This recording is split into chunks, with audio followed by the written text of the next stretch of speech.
Hi there, thank you for choosing Webstacker. Let's get started with the Webstacker editor when you first log on to your new site. First of all, you're going to want to look at the profile. So here you can fill out all of your business details, the name, the description. Make sure to include keywords because these are going to be added to your page schema markup. For more information on why schema markup is so important, please have a look at our support articles. Your email, phone and WhatsApp will be added to some of the footer blocks, and the address is on some of the footer blocks as well. The geo-coordinates, the address, your business start date and also your business opening hours will be automatically populated into the page schema markup. If you have the shop package, select the product schema and the product details will automatically be added into the schema on the product page. Next, you want to go to your brand. This is where you can add all of your brand image files for your logo, Apple Touch icon, the fav icon and your brand image, which will also be automatically added to your schema, and any links that you share from your website will show this brand image. Add your social links here. Just add the full link from the web page including the HTTPS, and these will be automatically added to page schema and to the social layout block with the social icons. Add in images.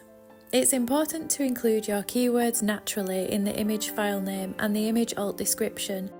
These will automatically be populated into the XML sitemap. Make sure to use the largest sized images that you have available for the best result. When you are uploading a logo, we recommend that you use an SVG image file to guarantee the best quality.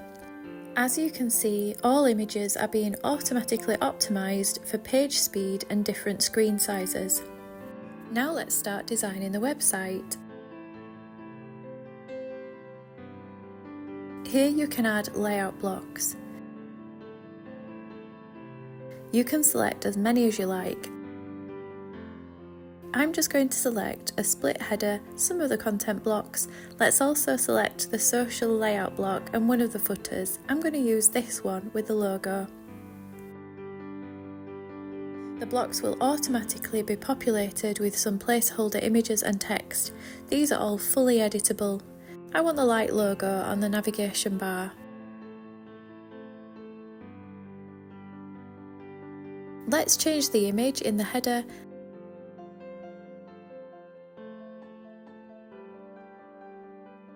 and let's change this one as well. These pages will also be added to your sitemap, so again make sure to use the keywords and description for the text and image file names.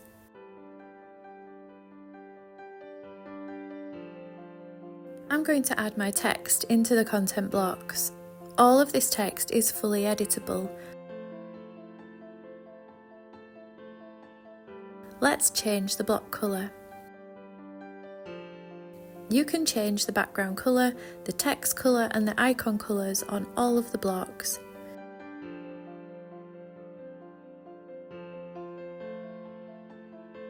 Now we'll add the logo to the footer.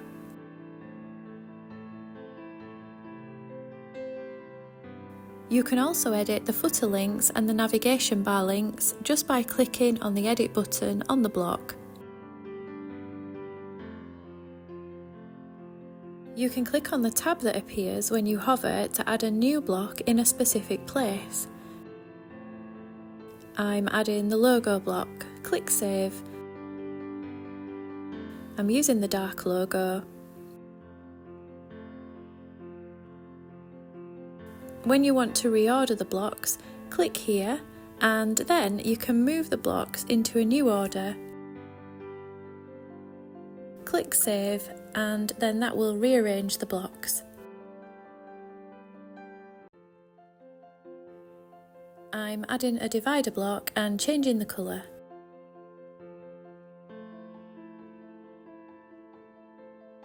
Adding a button. When you want to add a call to action button, first enter the text where you want the button to appear, select the text and then click on Add a button in the editor panel.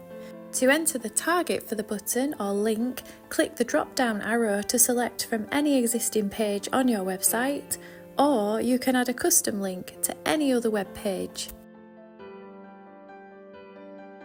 You can edit the button and link colours and styles from within the editor panel.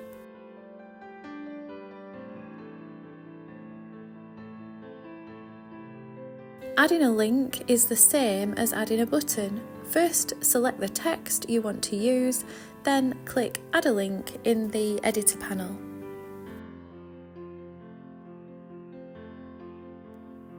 I'm adjusting the layout here by adding a new paragraph. To edit text within a block, first select any text that you want to edit. Next, click here to change the colour, the alignment, the style, the font weight, the line height, the letter spacing and highlight colour. This can be done for any editable text.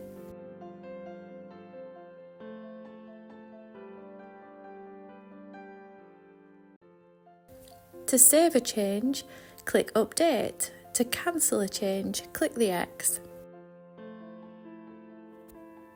Changing fonts globally. Our editor allows you to have two fonts, one for the header and one for the body on any website. This will adjust the heading font styles globally for all of the headings across the website and for all of the body text. We can adjust the line height until we're happy,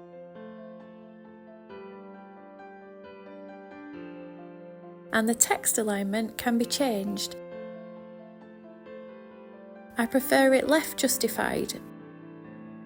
We can save these changes. Changing the colour scheme. When you want to change your colour scheme, click the Choose Colour Scheme button in the editor panel. Here is an option to add a new colour scheme. Selecting different colour schemes will show you a live preview. When you're happy with your selections, we will want to save this as a new style. We can do that here and then we can keep these settings for another time. We can also go back to the style that we already had at the start and it will change back to the original style.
To preview the page, click the Preview button. When we are happy with everything, we can publish the page, and here again, make sure to include relevant keywords.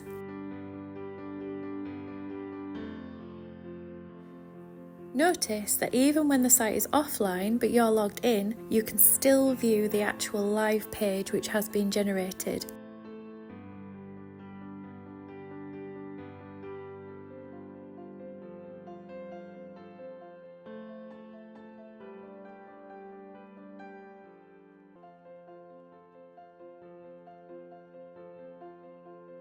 Everyone else will see the default under construction page. When you're happy with all your pages, then you can click the toggle to make the site live. If you have any questions that weren't answered in this tutorial, please have a look at our support articles, and if you still need further help, you can contact us at support@webstacker.co.uk.